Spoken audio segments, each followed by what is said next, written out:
Hey, uh, yes, but I couldn't pick that up because we use Teams as our phone, and I think okay. Oh, all right.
of the United States of America, to the republic for which it stands, one nation, under God, indivisible, with liberty and justice for all.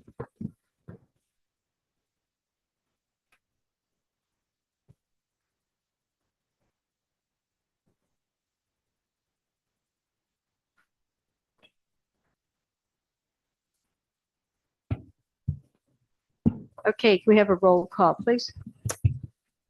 Chair Maggie Bird, I'm here.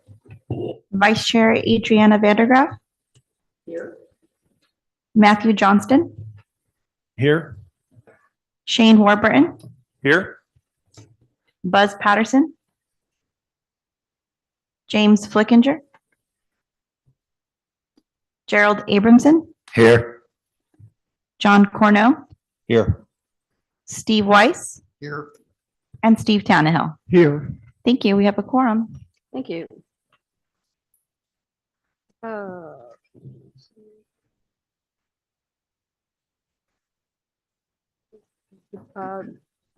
We need approval of the minutes from the October meeting. Do I hear a motion? I'll make a motion to approve the minutes. I'll second that motion. And any discussion? No? Abstain. Oh, right, okay. All in favor? Oh, we don't have to do a roll call, don't we? Sorry. Just to clarify, who seconded? Okay, thank you. Chair Maggie Bird, Yes. Adriana Vandergraaf, Abstain. Matthew Johnston, Yes. Shane Warburton, Abstain? Gerald Abramson, Yes. John Cornell, Yes. Steve Weiss, Abstain. and Steve Tannehill. Yes. Thank you. The motion passes with 3 abstentions. Thank you. Okay, public comment period. Airport-related comments will be limited to a maximum of 3 minutes per item. The public comment period is reserved for issues not on the agenda. In-person public comment, speakers must fill out a speaker card and submit it to the secretary before the end of the public comment period. Speaker cards for issues listed on the agenda must be presented before the item is up for consideration. Speakers will be called when the item is presented. Zoom public comment, speakers should press and raise the hand button. If joining by telephone, press star and then 9 to be added to the speaker queue when the chair of the commission calls for public comment. Email or mail public comment. If you wish to make a written comment on a specific agenda item by email or in mail, please submit your comments by 12 p.m. on the day prior to the meeting. Your written comment will be distributed to the commission members and made part of the permanent meeting record. Written comments will be made available to the public and can be viewed online at Ventura or vcairports.org/meeting-archives or in person at the Airport Administration Office at 555 Airport Way, Suite B, Camarillo. Public comments submitted in writing are public record and subject to disclosure. An unredacted version is made available when records are requested by a Public Records Act request. Please do not submit personal contact information you do not want to be made public. Okay, new business. Subject is the rejection of bids. Chair, I just want to clarify that we do not have any public comments at this time. Not yet. Correct. Okay, thank you. Rejection of bids opened on October 3, 2023 for the airport rotating beacon replacement project at Camarillo Airport. Specification number DOA 23-01, project number CMA-235. Authorization for the Director of Airports to re-advertise for bids. Authorization for the Director of Airports to furnish contract documents to previous purchasers without charge, if appropriate. Okay. And the staff recommends that your commission recommended the Board of Supervisors, reject all bids received by the airport rotating beacon replacement project at Camarillo Airport, opened on October 3, 2023. Specification number DOA 23-01. project number CMA-235. 2, authorize the Director of Airports or designee to re-advertise a project at a later date to be determined by the Director of Airports. 3, authorize the Director of Airports or designee to distribute contract information at no charge to all persons who purchased such documents for the previous advertisement, if appropriate. Go. Thank you, Chair Bird, Commission members, Aaron Powers. I'm happy to be, well, not happy. I wish I had a contract award request before you, but tonight we've brought this item for the airport beacon replacement. Due to the age of the existing beacon, replacement of the beacon and at a new location is a priority project for the airport. We went Excuse out. me, can you talk just a bit louder? Yes. Oh, sorry. Okay. The project was put out to bid due to the anticipated estimate of cost, and we ended up receiving one bid in the amount of $495,495. It was submitted by Valutini Corporation, doing business as Royal Electric, which has also been a sub on several of our other airport jobs. The project, the bid itself ended up being, if we could go to the next slide, please.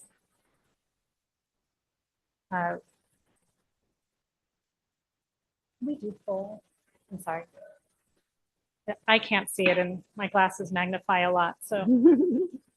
But the engineer's estimate for the project was $190,055. And so the actual bid we received was 260% over the engineer's estimate. And so the airport is recommending that your body request this, the Board of Supervisors go ahead and reject all bids on this project, allow us to rebid the project. And if we end up rebidding it in its current format identically, then we would seek to not charge the plan holders who previously pulled plans, but we are also looking at the possibility of moving this project forward by changing up our bid documents a little bit. So with that, staff is requesting that your body move the recommendations this evening to reject all bids. Do we have any feel for why there were not multiple bids and why that one came in so high? We don't. The line items where the money is the most off from the engineer's estimate is the actual purchase of the equipment itself and the installation. We believe that it may be a better fit if we purchase the equipment ourselves and bid just the installation, because we know that the equipment itself is both for the tip down tower that we are looking to secure along with a new beacon is under 100,000 in total just for the equipment. And that's really where the cost was very high. Thank you. Any other questions or comments? Okay. Okay, so that, let's see. I don't know if we need a motion. Yeah, I guess we do. Okay, somebody, I move to approve staff's recommendation. Oh, we're going to check for public comment. None at this time, sorry. is there a second? I'll second that. Okay. Any discussion? Okay, roll call, please. Chair Maggie Bird, Yes. Vice Chair Adriana Vandergriff, Yes. Matthew Johnston, Yes. Shane Warburton, Yes. Gerald Abramson, Yes. John Cornell, Yes. Steve Weiss, Aye. and Steve Tannehill. Yes. Thank you. The motion passes unanimously. Thank you. Thank you. The next subject is Receive and file staff update on current airport layout plan for Camarillo Airport. Recommendation is receive and file a staff update on the current airport layout plan for Camarillo Airport. Update, please. Thank you. I'm going to try to talk a little louder. If we could go to the next slide. So I'm happy to be here before you tonight to talk about the Camarillo Airport layout plan update and what's next. Immediately next week, we actually have our second public outreach information workshop scheduled at the Camarillo Library Community Room from 5:30 to 7:30 on Tuesday, November 14th. So we are excited to see everyone there and hopefully answer, share information and answer any questions that folks have. If we could go to the next slide, please. I wanted to show just a graphic that is an overview of the airport planning process.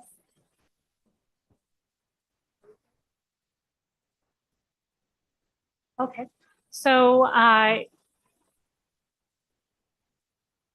the second meeting in November. If you could sort of circle it with your mouse. I just wanted to show you this is here. We are here. Yes. So we're a little bit more than halfway through the airport layout plan process. And we've held the first public workshop.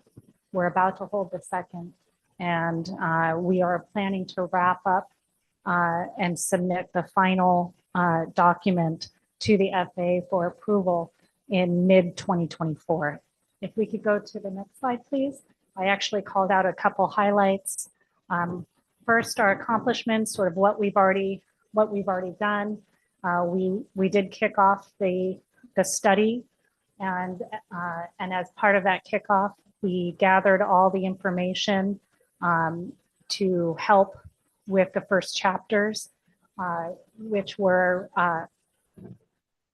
the documentation was put onto the study website, and that we shared for the first public outreach information workshop in April of this year. That included an introduction to the study and also the inventory and aviation forecast chapters. Following that April workshop, we submitted the aviation forecast to the FAA, and we received approval for them in June. Next steps is really what we have left in this study. And so we're about to, as I mentioned, have our second public outreach workshop. And at that meeting, we'll be sharing more information from the study specifically focused on facility requirements and airport development alternatives. Once we complete that workshop, we'll be moving forward. Kaufman will be putting together the final draft ALP update documentation, and we're estimating that effort's going to take us into February of next year, at which time we are anticipating that in March of 2024, we will be back before your body and also the authority to summarize the draft final document and then be able to hear any final input. And then we will move on to submit the final documentation for to the FAA for approval in May of 2024 with those final changes. And while that is under FAA review, and they may come back with their own comments that we'll need to incorporate, we will also start to work on the study or the grant closeout for this study. The grant expires in August of 2024, and the FAA requires that we start submitting closeout documentation before that period to allow them the proper time before the grant expires to complete the process. And with that, I'm happy to answer any questions. We just wanted to sort of at a high level, let everyone know what's ahead and make it easy for folks. Do you have any comments or questions? Is it all going well with the public as far as that piece of the puzzle? I mean, no? Any concerns coming up from the public in looking at it so far? Well, so we have, we just have the first chapters, which we receive the feedback and then finalize or not finalize those chapters, but we're able to use that information to submit to the FAA. These additional, so I would say yes, the study is going well. We definitely are hearing from the public. This is the airport layout plan update for Camarillo Airport. And so this is not a plan that considers significant changes. So I think with that in mind, it's really an education effort to understand where a lot of it's focused on noise. And this study doesn't really cover noise. So for those concerns, it does overlap though with some of the concerns of the public about future plans. So just explaining our role, that our current role of the airport isn't changing. It's a good opportunity to have that outreach. I was at that meeting. I think the most was the noise and the size of the airplanes that people were complaining about. That was, anybody had complaints, that's a group of people complaining about that. Yes. Yeah. Thank you. Thank you. And yep, now we have another one for you, right? Yes, very briefly though. 'cause I'm going to Receive hand it and off. file staff update on current Part 150 noise compatibility studies for Camarillo and Oxnard airports. Recommendations, receive and file a staff update on current Part 150 noise compatibility studies for Camarillo and Oxnard airports. Yeah, so for tonight, we have Kaufman Associates, who is the consultant who's overseeing the study for us. And they are going to do a presentation sort of summarizing at a high level the information supplied at the PAC and the public workshop that we held in September. And we'll very briefly touch on the type of some of the comments that may or may not have changed the noise exposure map contours. Thank you. Okay, thank you. Okay. Next one, receive and file staff report regarding annual Wings Over Camarillo Air Show and future military jet aircraft Oh, demonstration. Chair, I'm so sorry. We do have a presentation from Kaufman and Associates Oh. for item C. Yeah.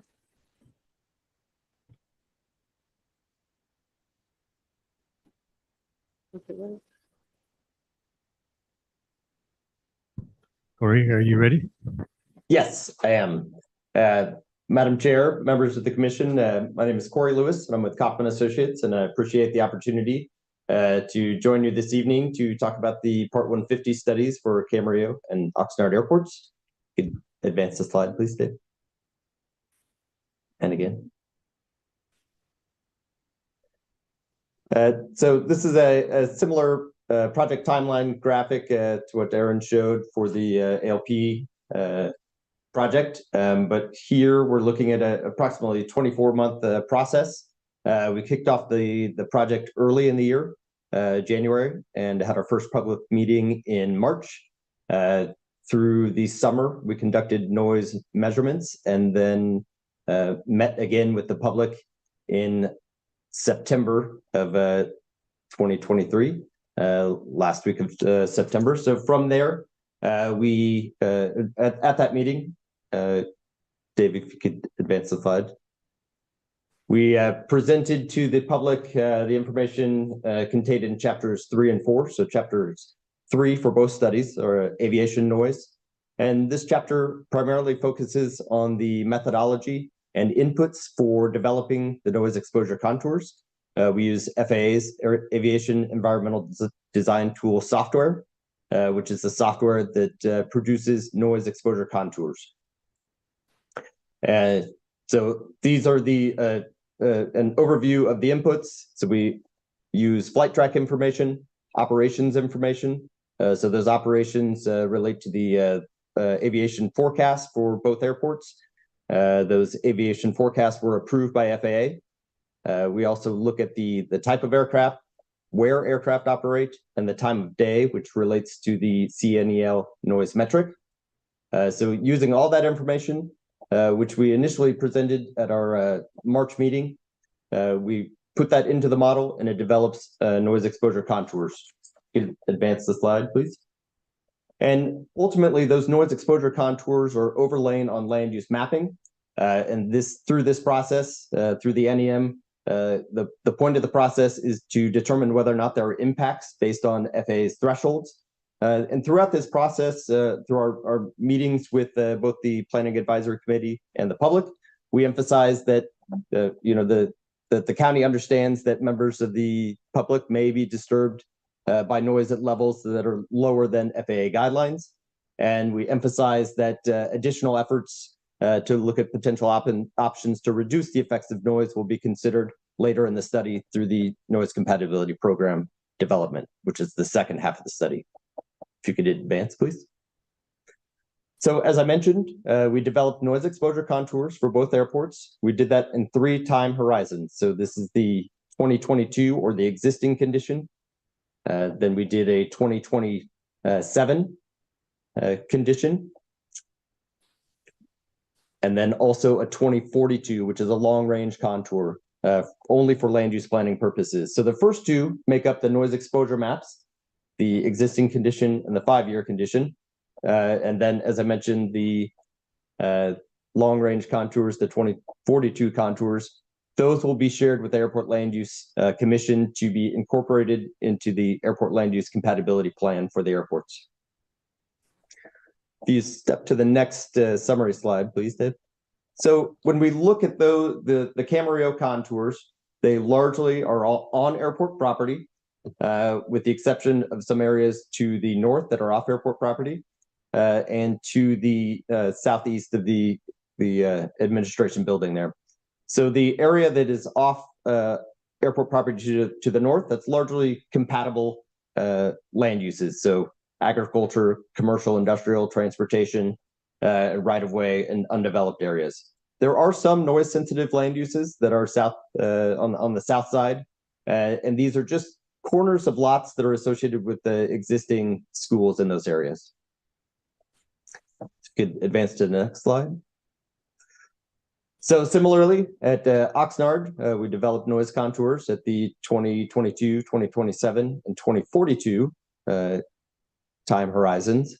And in this case, the contours are largely on airport property, with the exception of the area to the northeast, in which the contours encompass some existing residential land uses.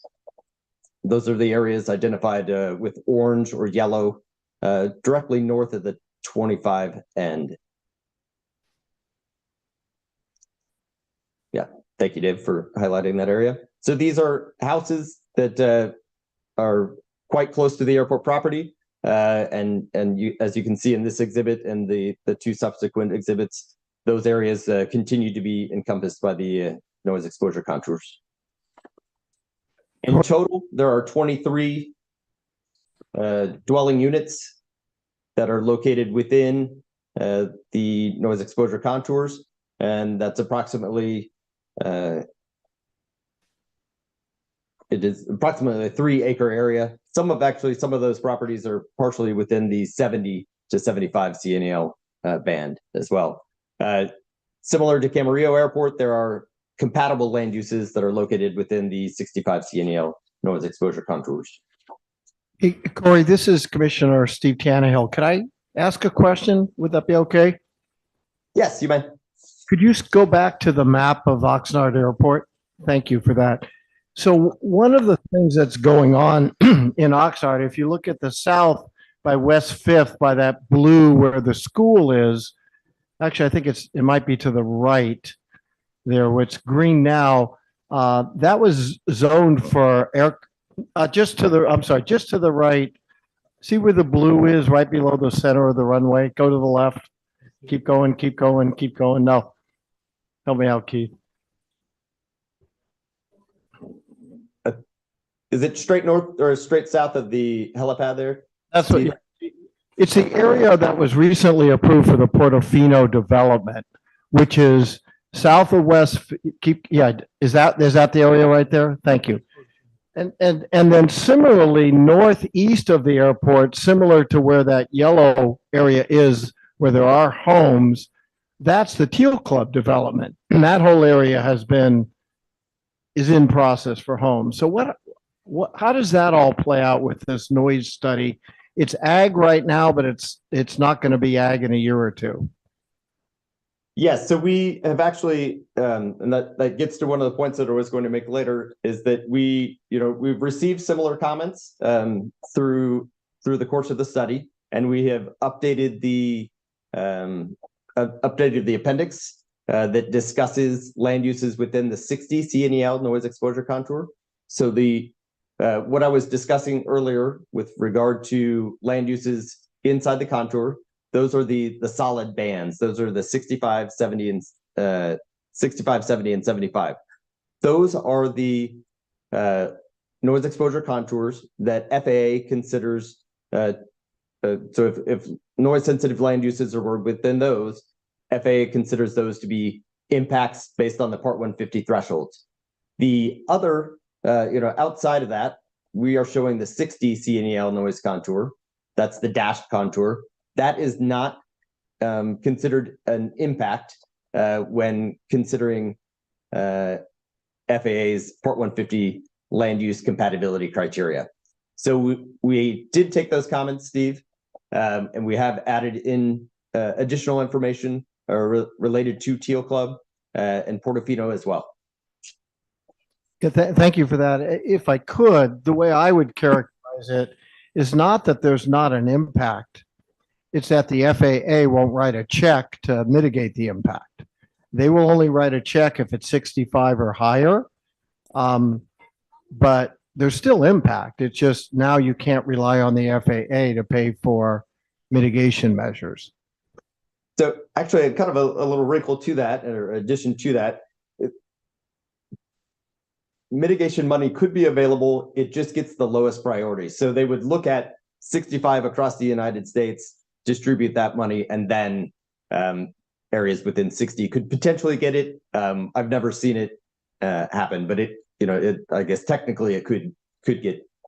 The point I'm making is simply there is impact. It would be nice if the federal government would pay for it, but if not, maybe there are other ways. Yeah, and the need is still there. And in fact, I think with Portofino, when that was approved, there were mitigation measures that the developer agreed to make to deal with the noise. So I guess I just want to have it on the table. It's not, hey, 65 is a real problem and 64 is no problem. It's a continuum. And even at 60, it's an impact. It's just the mitigation measures you can't rely on the federal government to pay for that.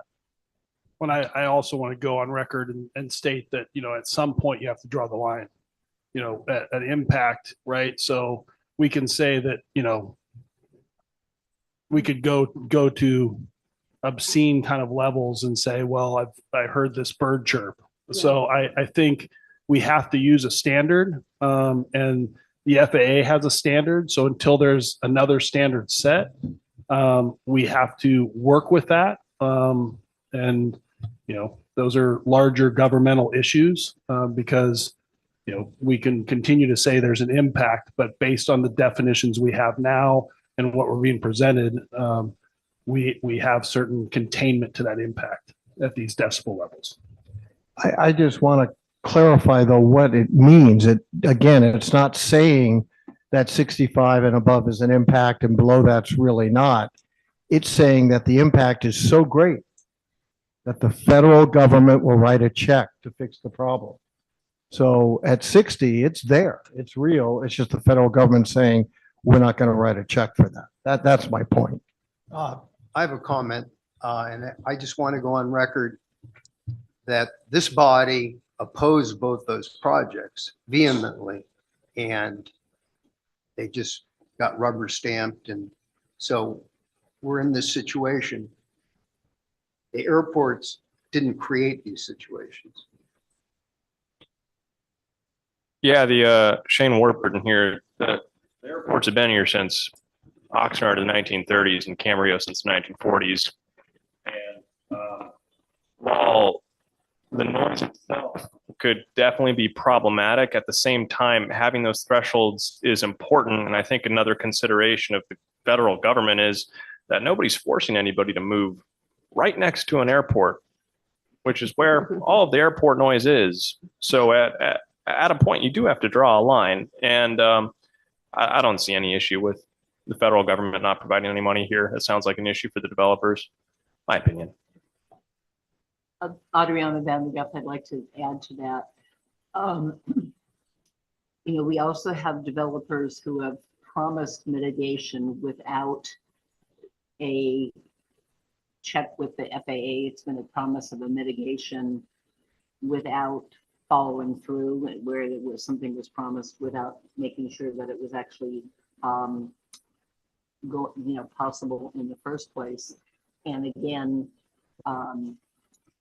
this is correct. These, when I bought my house some 24, 25 years ago, we were given, paperwork to say, we know that we're, close to an airport and so forth.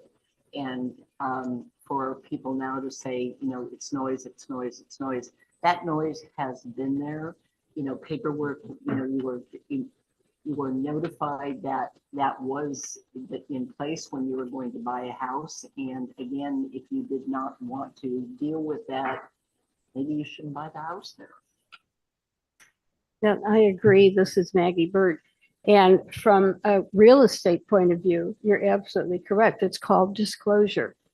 And anytime you're near an airport or any rail transportation or anything which produces some noise, which some people could be objected to, then you have that option to either sign and say, okay, I agree and I understand and I hear it, or go buy somewhere else. Absolutely. This wasn't a surprise in any case that there was airplane noise anywhere around.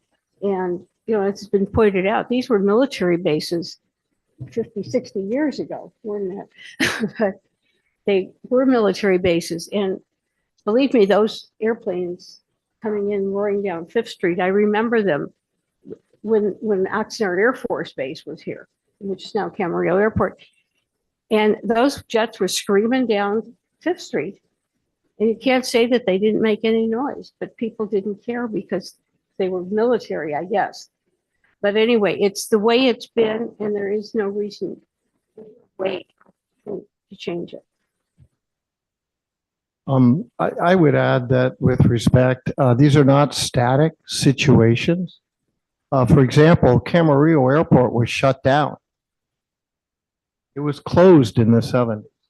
There was no airport in the 70s. And then there was a long negotiation to reopen the airport, and it was finally agreed to reopen with a number of restrictions that were not in place in the 40s and the 30s. And approximately 20 years ago, a Part 150 study was done and adopted at Camarillo. That study has a dozen recommendations for flight patterns to mitigate noise. And people who fly Camarillo follow those mitigations. And we have found in Oxnard over the last, I've been now involved 3 years working on the noise problem at Oxnard, we have found a solution. And, respect to Director Freitas, Dave Nafee, CAU, and the many people, and it works. People can fly, the planes can do what they need to do, and the homeowners can enjoy their peace and quiet. So it's not static, it's a dynamic process. The way the airports get used changes over time. And I agree with Commissioner Weiss that the airport has spoken out, and I've heard the commission speak out and say we should not have development here. There was a 1998 Part 150 study on Oxnard. It wasn't adopted, But the FAA wrote a big check for that study and it had findings. And amongst the findings were those homes in Teal Club should be purchased by the airport because it was unmitigatable. And that was 98. Now we're putting more homes there, more homes south of that. So it's a dynamic, real situation. Airports need to adapt. Communities need to adapt. We've been able to do that, and I'm hopeful and optimistic we'll continue to be able to do that.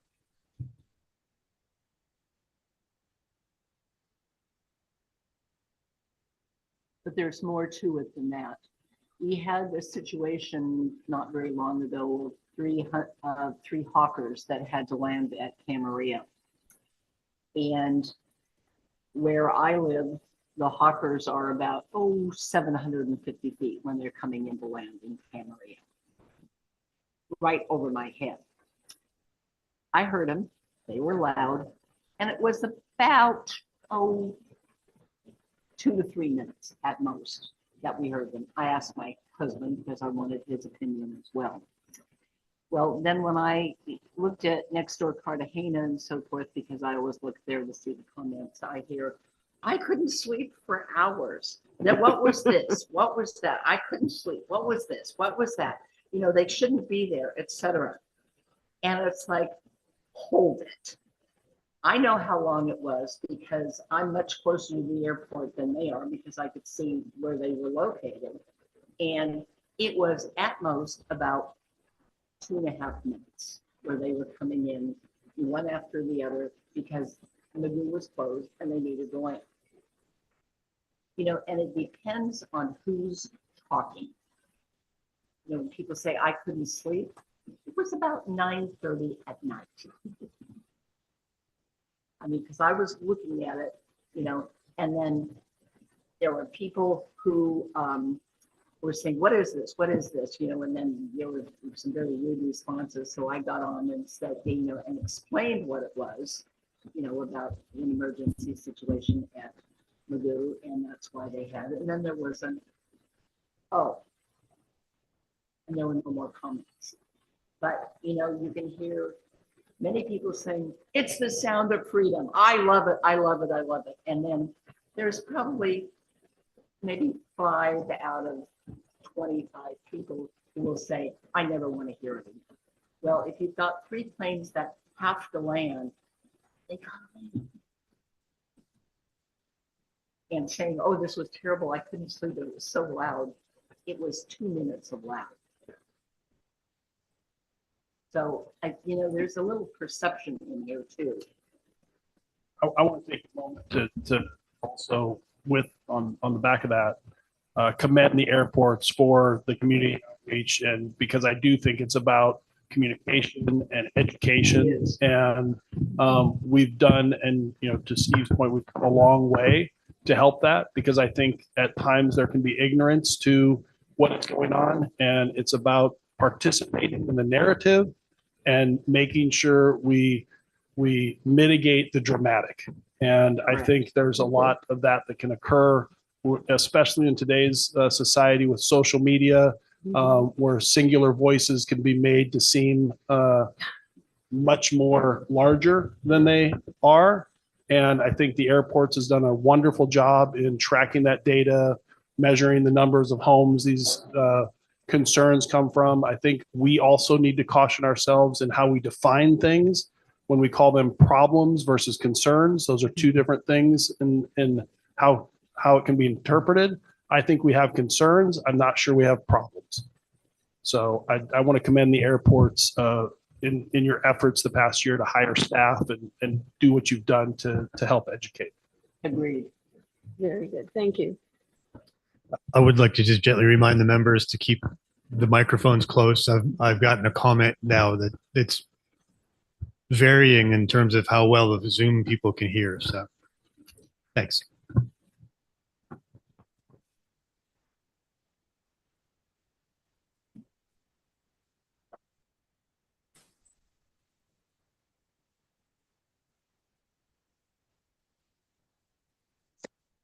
Right. So along with the development of the noise exposure contours, we also conducted noise measurements. Those were conducted in May, June, July, and August. with cooperation of from several residents in the area. We were able to gather data that included aircraft events, which we verified through listening to digital recordings, and we were able to use that information to calculate CNEL values to compare to the AEDT outputs. So this is measuring, calculating a value at our sites, and then comparing that to the noise exposure contours. And ultimately, we determined that through that process, we determined that no modeling adjustments were needed based on the measurements that we collected. So if you could pass to the next slide, please. So at Camarillo, we monitored at 8 different sites. The sites, the white rectangles shown on the screen are the location, generally the location of the sites. So there are 8 here, and then if you pass to the next one, we were able to measure at 9 sites near Oxnard. So those similarly, those locations are shown approximately with the white boxes there, or the yellow dots near those boxes. So as Aaron mentioned, we received comments through this process. We had a comment period that extended well beyond the date of our meetings in September. So we collected comments through mid-October, and so we categorized these comments. So a lot of the comments that we received from the public were about, maybe more similar to complaint types of types of complaints that the county receives through their complaint hotline. We also received a letter from the city of Oxnard related to the Oxnard Part 150, and many of those comments related to land use mapping, similar to what Mr. Tannehill brought up, so with Teal Club and Portofino, but also some kind of specific pieces and some specific language from the city of Oxnard general plan, and also some clarification on references to different regulations, both at the state level and locally. We also received a letter from Oxnard Shores, and both Oxnard Shores and the city of Oxnard requested some clarification around the noise measurement program. So as a result of those comments, we added some additional columns to the summary tables that relate to the noise measurement information. Also, we added an additional table that clarifies the number of events that were identified through the noise measurement process. And we also received a comment letter from the Ventura County Transportation Commission, and that related to some additional land use mapping, and also the role of the Airport Land Use Commission in land use in consideration of the development proposals near the airport. So after kind of going through that and developing some proposed revisions to the chapters, we did determine that there were no changes needed to the NEM or the noise exposure map inputs.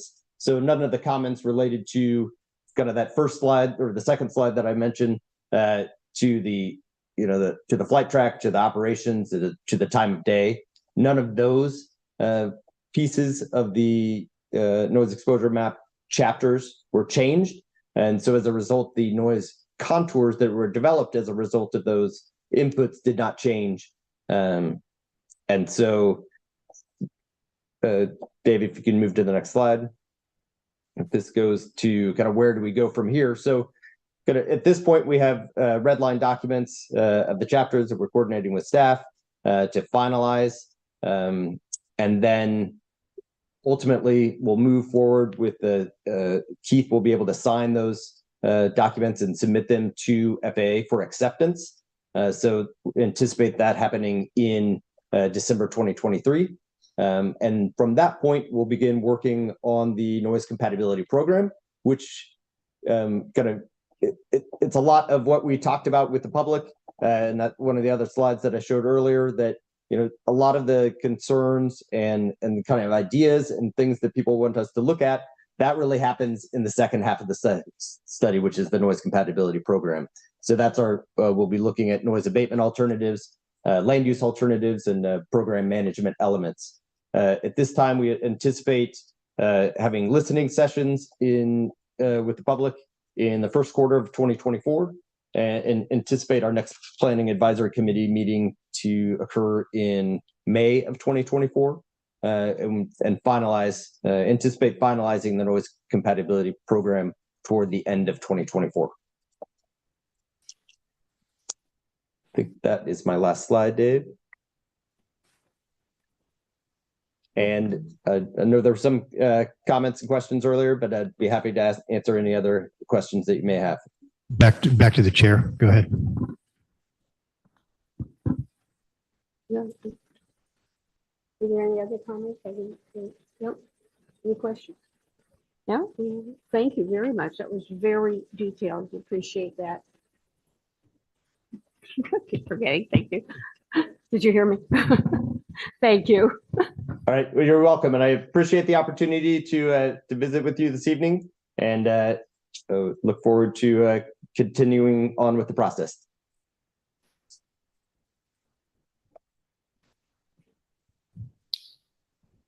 Chair. He would tell me what. We're just going to check for public comment. Okay. No comments at this time. All right. Thank you.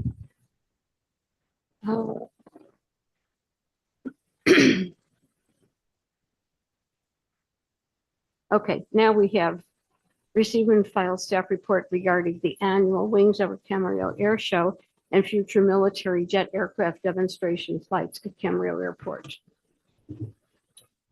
So we've been talking a lot about noise, Mhm. a few items. So I want to start this off by saying, obviously, I love aviation. I'm a pilot, made my career in aviation. But I'll start off this is having to do with the Wings Over Camarillo. This year they had the 42nd event, and fabulous, other than the slight hurricane that they had coming up on Sunday that wiped out the second day. The airport, for the most part, is supported very much by the community. The air show is one of the great items and marketing things that is known throughout the county. It's kind of neck and neck between the air show and the Waypoint Cafe, at least here in Camarillo, of things that happen. So what's happened with the air show specifically in the last 3 years is two of those 3 years, they've had an F-18 as part of the Air Show Act. And I have to tell you, that has caused a lot of concern with the community members that live close to the airport, but also the animals. We've got an animal shelter here on the airport at Camarillo is also a challenge for us. So we had one 3 years ago, then we had an F-18 again this year, and it's really caused some chaos.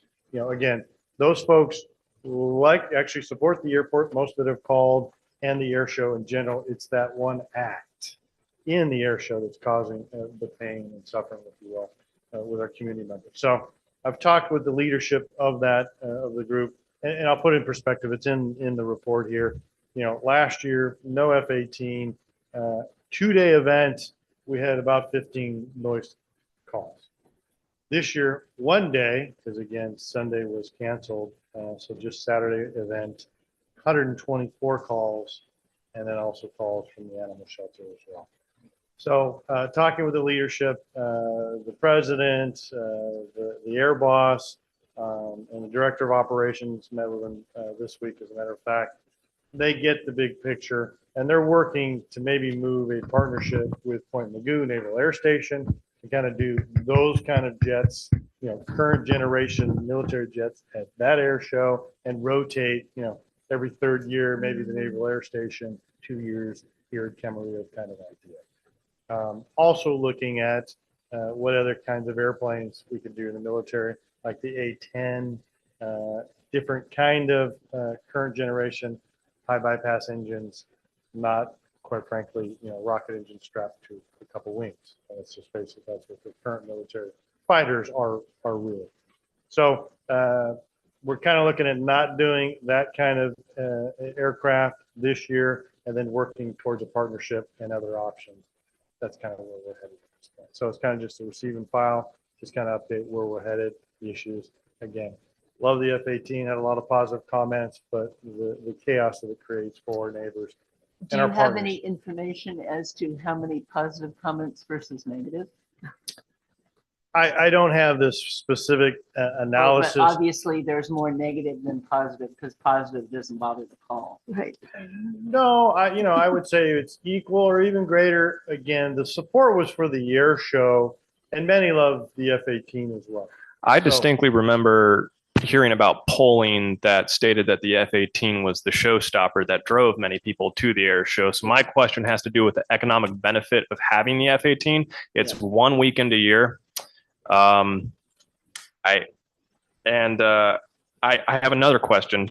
Well, let me answer one at a time. Sure. The first is, and I asked that specific question of that leadership. Does the F-18 make or break the air show? And the answer is no. Again, I go back to the 42 years they've had the air show. They've only had the F-18 2 years. So it's unique. It's definitely different. And so that's what you see in the polling. But is it hey, the F-18 is not coming, I'm not going to go to the air show? The leadership doesn't believe that's the case.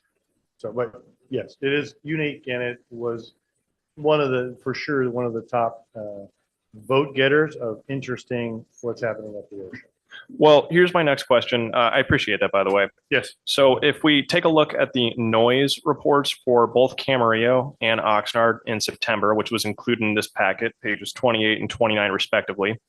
In Camarillo, we see total comments, 130, 65 of which came from one home. In Oxnard, we had total comments, 738. Pretty shocking number. 477 of those comments came from one home.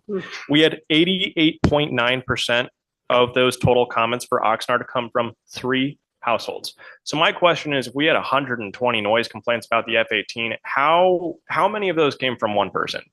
Like, how many households are actually complaining about the F-18, or is it one household that's complaining 90 times and then maybe 7 other houses that are complaining? I can tell you that what we saw for the air show was not indicative of what we see in those reports, where we get a lot of calls from one particular household. The F-18, and you were at the show, those that were at the show know it is a unique airplane. There's no question about it. And the amount of noise that comes out of it. And so that's what we saw, is it was very distinct individual calls. Jeanette probably could answer. So why don't you, Matt, come up to the microphone. Great question, especially when you reflect on the noise comments reports. The 122 are unduplicated. So we did get calls from the same home. Those are not included in the 122. Okay. Thank you. Obviously, the concerns about the animal shelter are warranted, which brings up a whole other question. Why is there an animal shelter on an airport? But that's not what we're talking about right now. Thank you. I think it's important to note that the most of the noise comments that came in were related to the practice flights on Thursday and Friday of the F-18. Yeah, and I was going to make a comment to that. I think we had zealous pilots performing on those evenings that didn't help the show. And just from a standpoint of having been involved with the air show and other air shows that I attend, it's not so much the response it gets for people wanting to attend this year, but they remember to want to come back next year. So it does have impact on the people's interest, remembering last year, wanting to come back and see it again the following year. I did want to come back this year because of the F-18. I did see them on Friday, I think it was, or Thursday, when they were practicing, so it was all right. But I haven't gone to air shows for quite a while, and that was the reason why. That, they had 1 year that they put on, and they had, I don't know what they were, maybe F-16s or something, but they had, military jets flying. And it was really nice and interesting. And then they went back to the same old thing with all the prop planes flying by. And I just didn't get me, I'd rather see the jets come flying by. Well, And can I say can I complain about the dog pound making so much noise over there? I mean, I'm a hangar and, dogs are barking. Do I get to do that?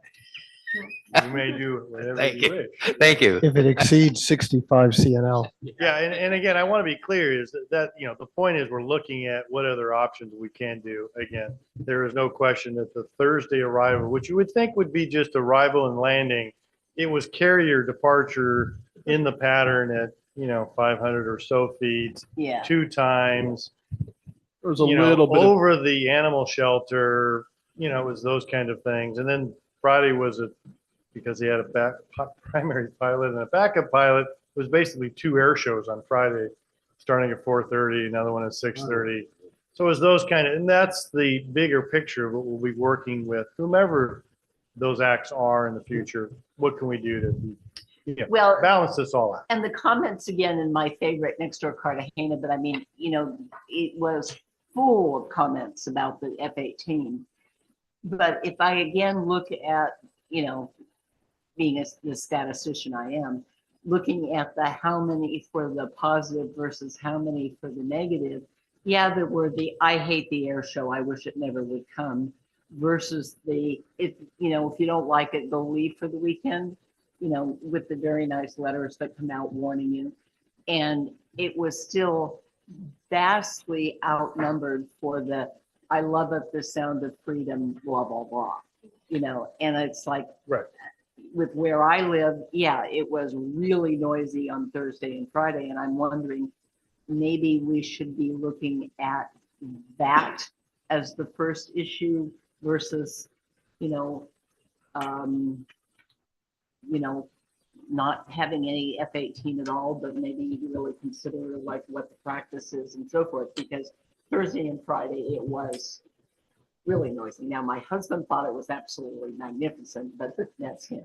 But I want to point out also that this is a nonprofit organization that runs the air show, and the community benefit that has been given back to the local area has been relatively significant to all of the nonprofit agencies that those funds go to. So it's not a profit motivating organization. It's very much so in place to give back to the community, and that attendance is a direct correlation to how much can then be given back to the community. So I think my report points that Yeah. out, $650,000 back to nonprofits in the community. Yeah. Very important. And as told by the attendance, 22,000 people, not this year, the year I just before. I wouldn't like to see us overreact by some phone calls from people who hate the F-18. Well, I'll jump in now. I tried to go last year. There was no F-18. I couldn't get in. What was the attendance last year? Was it? That was the highest ever in the neighborhood of 22,000 folks. Yeah. I get it. I mean, I like the air show. I'm a fan. I tried to come. I couldn't. I think some of you know, but I'll just say for the record, my father was a Navy fighter pilot trained on a Boeing Stearman. So it's in my family. So Boeing Stearman, World War II, I'm a big fan. But at the same time, I'm kind of mindful. Maybe it's not a perfect analogy, but think of a car show. If you're doing a car show, there's certain cars people want to see. And sure, I suppose everybody would like to see a Formula One race car, but generally you don't. And we do have Point Magoo, and didn't Point Magoo have an air show this year? So It's our first one since 2015. We don't know how common those are going to be, but they did. but they had it, and have the opportunity to see that which fits in that environment. I think to one of the points made, this is a nonprofit. It raises money for programs in the community. There's a lot of children coming on that get trained in careers in aviation. I'm a big fan of their traffic controller opportunities for young people, especially high school students. So I think it's reasonable to have a limit. Not every plane fits in this environment. From my experience, we do not. Yeah, some people would like to have it. Certainly, especially pilots would love to see it. But I think on balance with the community, we can have a great air show and kind of have some balance with the community. And if it makes sense not to have an F-18, I think we'll still have a very compelling air show, highly attended and very popular, able to give back a lot of money to the community. So I appreciate the attention to this.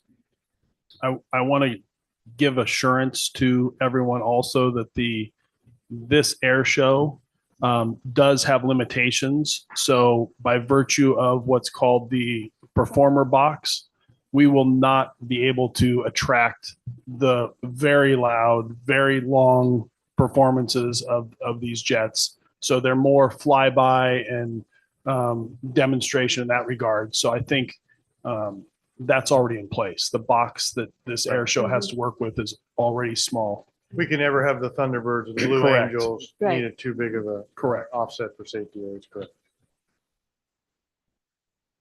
There's also the case to be made that it's 3 days for one of the coolest events that this county has to offer, and that people come to the air show. I'm here right now because of the F-18. Because when I was a kid, I got to see my dad fly in the back seat of one. It inspired my love for aviation. It drove me to get my pilot's license. I got my flight instructor certificate last month, and I'm already teaching students. Like, thank you very much. I appreciate that. So like I take it personally, because for me, it's a very personal thing. Like, that plane is the reason I'm sitting here with everybody here today. It is inspiring to feel it through your chest. And when little kids come to the air show and they have the same moment with it that I did, like that's worth its weight in gold. And, you know, people complaining for 4 days of the most awesome, awe-inspiring noise. I wish they came to the air show. I wish they could appreciate it like every single other person who comes to the air show can for 15 minutes. Mhm. It's simply, in my point of view, not a big deal. Well, I agree with you. Like the hawkers coming over my head. Thank you. Any other comments? Questions? No? Thank you, everybody. Appreciate all that. Okay, next one. Receive and file staff update regarding security upgrades at Camarillo and Oxnard airports.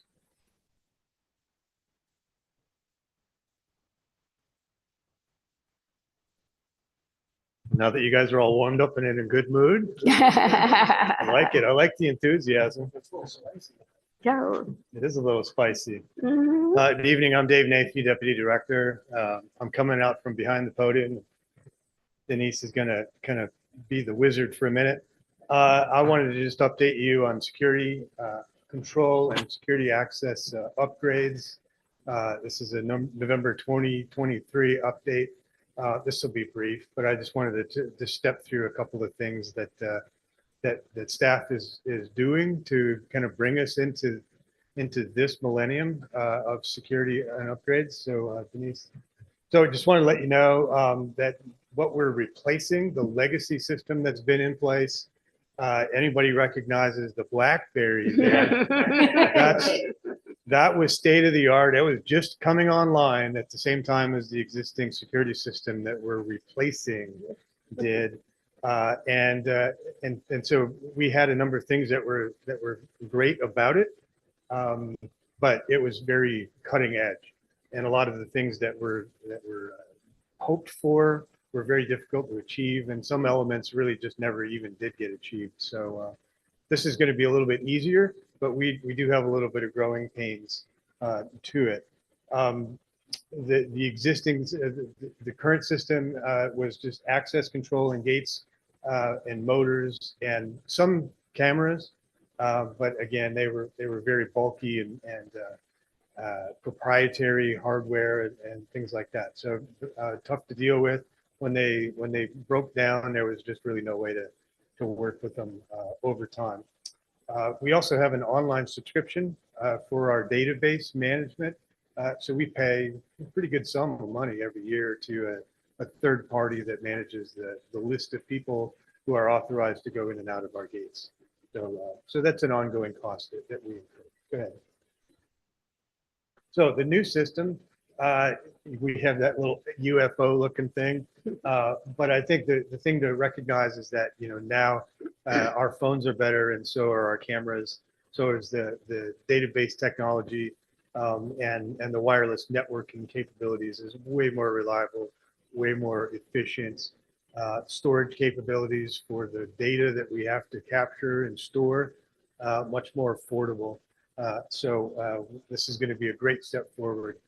Not very free, but a good step forward. So modern wireless network, a closed database system, integrated with our county network. So no more out there in the cloud to store our database. This is going to be stored on servers located in our offices and within a closed network system that our county supports. Go ahead. Latest generation equipment, as I mentioned, we've got added camera locations. The coverage is going to be increased. The data storage is going to be increased. We'll have dedicated workstations at each airport for the ability to review camera data that's been collected to kind of help with, hey, did anybody see this or that? So it's kind of on a forensic basis. We won't be paying staff to necessarily sit in front of monitors and actively watch for criminals. It'll be more kind of a forensic thing. We could go back and review tapes and things like that. I mentioned the closed database system, swappable components, plug and play. If cameras get updated, you go just unplug it, plug something else in. All of these protocols that are common today weren't common back when the BlackBerry was online. So we take advantage of those things. And it's expandable. We'll have the ability to add cameras in buildings, panic buttons, which is something that we need to be paying attention to these days. All of these kinds of elements can be added into the system at pretty low cost once the backbone's in place. So, go ahead. It hasn't come without challenges. We used to have the ability to have a hub up on top of the water tower. We discovered that the water tower doesn't belong to the Department of Airports or the county. So we were facing a situation where we're going to have to rent that mount location. And so we've gotten away from that. We've decided to build a system that doesn't rely on that. So that's causing us to kind of add some radios and pole locations P-O-L-E locations that didn't exist in the past. We also had a fire in the Oxnard terminal. That caused us a bit of a delay in installing the hub for the Oxnard terminal as well. And then we have to find some innovative places to put radio cameras, that are radio network signal bouncers.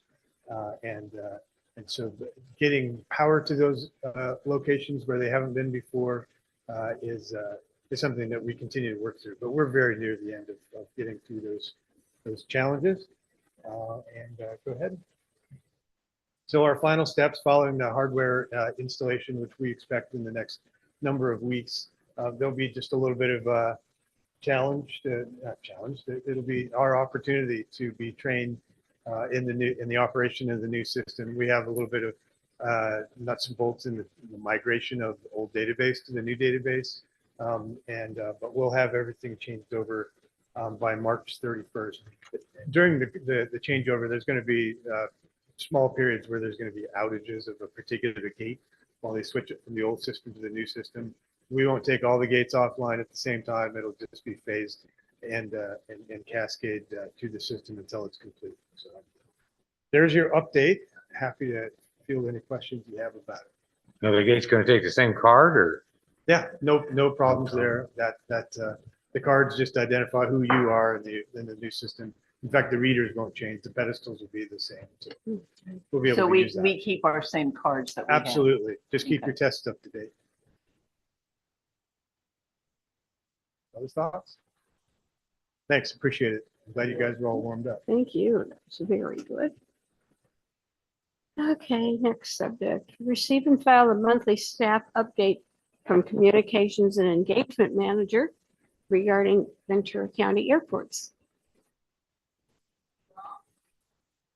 Here we go. Good evening to you all. Jeanette Haregi, Communications and Engagement Manager for the Department of Airports. And then change to the next slide.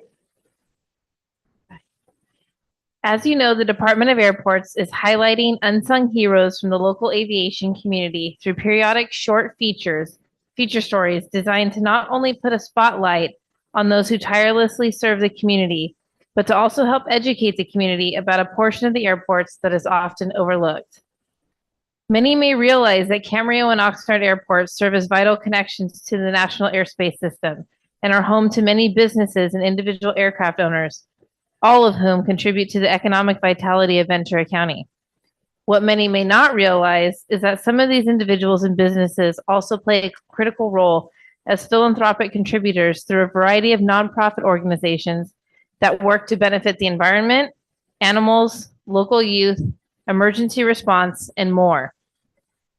Tonight, I eagerly share our third story in the series, focusing on the Camarillo and Oxnard chapters of the Experimental Aircraft Association, or EAA, and their Young Eagles program. On any given day, in homes throughout Ventura County, there are school-aged children playing with paper airplanes and wooden gliders, interrupted only by the sound of a real plane flying overhead. A sound that takes them outside with their eyes to the sky as they watch a small general aviation plane, jet, helicopter, or military aircraft soar above their home. They are young engineers and scientists. They are kids with a dream. In 1992, a national program was launched to help nurture those dreams and give them a way to take flight, literally and figuratively. To date, the Young Eagles program has flown more than 2.3 million kids ages 8 to 17 from throughout the country, all made possible by local organizations committed to harboring the mission of Young Eagles, a mission focused on introducing and inspiring youth about the world of aviation. Ventura County's youth has access to this program thanks to the commitment of the Camarillo Airport EAA Chapter 723 and the Oxnard Airport EAA Chapter 1469. Together, the chapters offer regular Young Eagles events targeted specifically for kids who wouldn't otherwise have access to flying in a plane, let alone learning the ins and outs of what it takes to be a pilot through simulation, remote-controlled aircraft, educational presentations, and more. The Oxnard chapter offers quarterly events with the next event slated for December 9th at the Oxnard Airport. The Camarillo chapter, which is our national recognition from the EAA, offers monthly events that also extend to Santa Paula Airport. At each event, participating youth have the opportunity to go on a flight with one or more of the 15 volunteer pilots between the two chapters. Since December 2022, both chapters have collectively flown more than 500 youth with an educational component that extends beyond the flight alone and into the world of career building through engineering and the sciences. Both chapters also offer annual flight scholarships and academic scholarships aimed at primarily supporting students from throughout Ventura County. Other local nonprofit organizations, including the Commemorative Air Force, Civil Air Patrol, and Ventura County 99s, have jumped at the chance to get involved. Barb Filkins, a volunteer pilot for Young Eagles and member of both the Camarillo and Oxnard EAA, as well as the Ventura County 99s, responded to the impact of the program, noting that the volunteer pilots often leave an event just as moved by the experience as the participants. They often come in shy and quiet, she said of the kids, maybe even a bit scared. But they come out with enthusiasm and smiles. The pilots, I think, often leave with the same kind of smile. She continued, the impact of the program is immeasurable.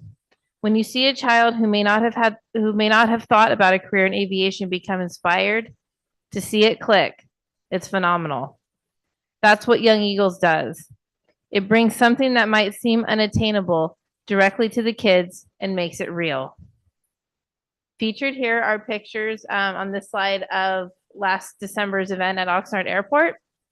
And if you will humor me for 3 minutes, there's a video on the next slide focusing on last year's event, and it will give you a visual idea of just the impact. There's kids that participated that are interviewed and just gives a little bit more of an idea of what this program offers to the community.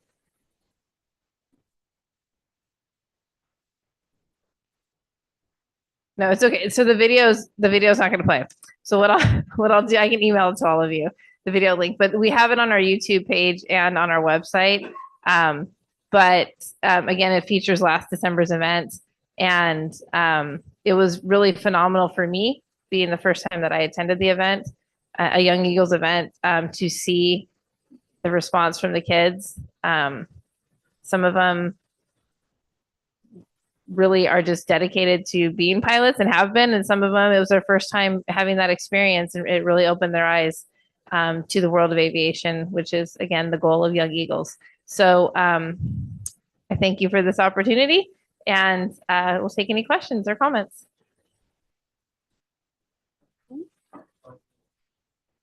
Yeah. Yeah, don't forget it. Thank you so much. I'm sorry we missed the video, but I can email it to all of you. Okay, yeah.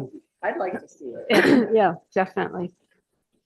But it's on the YouTube channel. It's on our YouTube channel. I distributed it. Well, it's been almost a year. I distributed it after the event last year, but we can use a refresher, obviously, because I was going to play it tonight. So I will email it to all of you. Great, thank you. Thank you. The director's report. All right, just a few items. First, let's pull up the map. So we have Camarillo has a pavement improvement project here for the runway, taxiway Alpha. Maybe it'll pop up here soon. So this is not the main project here at Camarillo, because we have in the next several years, I'd say sometime after 2027 or thereabouts, we're going to have to reconstruct the entire runway and some of the connector taxiways. This is just to buy us time. So that's what you see up on the diagram in red, in those red areas along the runway. So it's basically a keel section. How wide, Aaron? Help me out. About 8 feet. About 8 feet along center line. Because of the painted center line, what that paint over the pavement gives some uneven. So we got cracking basically along the center line. So 8 feet out, we'll keel, dig down, repave that. It will be closed during the night, but operationally during the day. And then we've got some serious pavement areas, replacement stuff on Alpha. That will be closed for a longer period of time as we move through this. Most of the aircraft will be able to do an intersection departure, say at Bravo, but those larger airplanes probably have to back taxi for a period of time. It's a much shorter project. I want to call it maybe 6 weeks worth of work. Again, this is not the big project that's been out there that will be coming in the next few years that will have closures of the airport and things like that. We're not doing that just yet. Next slide, Oxnard Terminal after the fire. So this was the before. This is what we used to have. And then we sadly reported that we had a fire from one of the computers at one of the rental cars. It burned up our terminal building. And then we just recently, in the last few weeks, have wrapped up the construction. And that's what it looks like now. So nice improvement, and a mere somewhere in the neighborhood of $700,000 replaced. Luckily, most of that will be falling. We'll be battling, but most of that will fall to the insurance company of the rental car company. Going to share that. We also had a fire just north of Camarillo Airport, and that happened October 29th. And we're happy to report, as you know, Colson Helicopter is based here to the left, Southern California Edison, as we've talked about in the past, pays for it to be on standby here at Camarillo. That's the twin rotor to the left. And then, as you know, Ventura County Sheriff / Fire departments have their helicopters here. So both immediately jumped into action across the way. Again, the field to the north of Camarillo. And then we had a surprise visit from LA County's helicopter that wanted to join the fun. So we had 3 helicopters at the time doing their thing, protecting the airport and putting it out. So just kind of want to share that. Then airport staff participated. This is the 150th anniversary for Ventura County. We had a booth. Thank you, Dave Mayfie, attended and participated and talked, as well as Jeanette for our office, did an airport thing. We have some new promotional items, which each of you got. Those are the kinds of things we're attending and wanted to distribute with the community members. So congrats to the county, 150th anniversary. Yes, the question was, is Santa Paula Airport part of the county? It's in the county, but not part of the county's airport system. Next item, we have a new county deputy director, airports deputy director, Mr. Casey Pullman has accepted our offer. We expect him actually to start next week. He will oversee the operations and maintenance. Dave will continue in his admin, planning, business side of the airport. And last is what you see up here. We have two openings, two openings for the Camarillo Airport Authority and two openings for the Oxnard Airport Authority, the primary and the alternate positions. Every 2 years, those positions expire. Candidates that are incumbent can reapply, but we're just put that on our website. If somebody is interested, you may apply. Kind of go through a timeline there. Been posted. The opening applications will close December 31st. And then we'll have interviews, the Camarillo Airport Authority and Oxnard Airport Authority at their January 11th meeting would actually conduct the interviews for those 4 vacancies. And that's all I have, unless there's any specific questions from commissioners. No complaints on the noise made by those helicopters fighting the fire? None that I know of. That's, I guess, not. What's Alpha? I've noticed they closed it down before sometimes, and I never, what is wrong with the? Yeah, the challenge with Alpha is that that's where all the traffic goes, right? All the rest of the traffic is exiting the runways, Bravo, Charlie, you go down, it's less used. But everybody, 90% of 95% of the time, we're departing to the west and everybody's on Alpha. So it just gets the bulk of the beating. And unlike the runway where you're landing at 100 miles an hour, that kind of offsets just distributes the weight. You're sitting on Alpha, fully loaded, waiting to go. So it's tearing up the sub base is what's happening. So we've got emergency repairs and we've got multiple over the last few years. So Thank you. that's why we've got to do this interim fix, even though we know the big fix is coming. We're forced to do something now. Any other questions? Thank you. Very nice. Appreciate it. Okay. Anything else? Anybody? Let's see. The reports. I have a question for you. Over in Oxnard, I saw a long time ago that they were planning on leasing, like where the buses are, and taking down some of the older hangars there. I was wondering, is anything going about that, or? I think that would be a great future item. That is, at this point, the development process in California is really long and takes time, and that's kind of where the 5 acres is where the west of the tower, that development project, and then east of, I guess just west of the FBO Golden West. That's the 7-acre parcel where the older hangars are. Both of those are kind of going through the process. So it's Negotiating a lease, going through the development, environmental reviews, things like that. still trying to happen, in other words. They're in process. So In yes, process. we'll put on the next agenda or another agenda to Oh, thank you. update. Thank you. Okay. Any comments or questions about any of the reports? Are we at commission comments on number 10? No, we're on number 8. Okay. Hearing nothing on number 8, we'll go to number 9. Any correspondence questions? Okay. Dan, you can go to 10. You're on.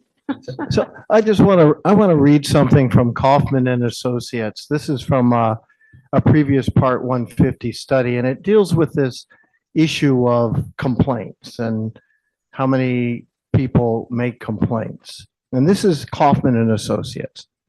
Complaints are only an imperfect indicator of noise problems.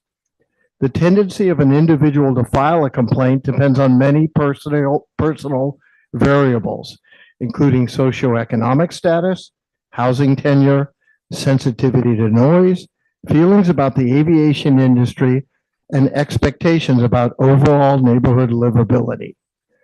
Airports must recognize that complaints are limited in their ability to reveal the existence and scope of a noise problem.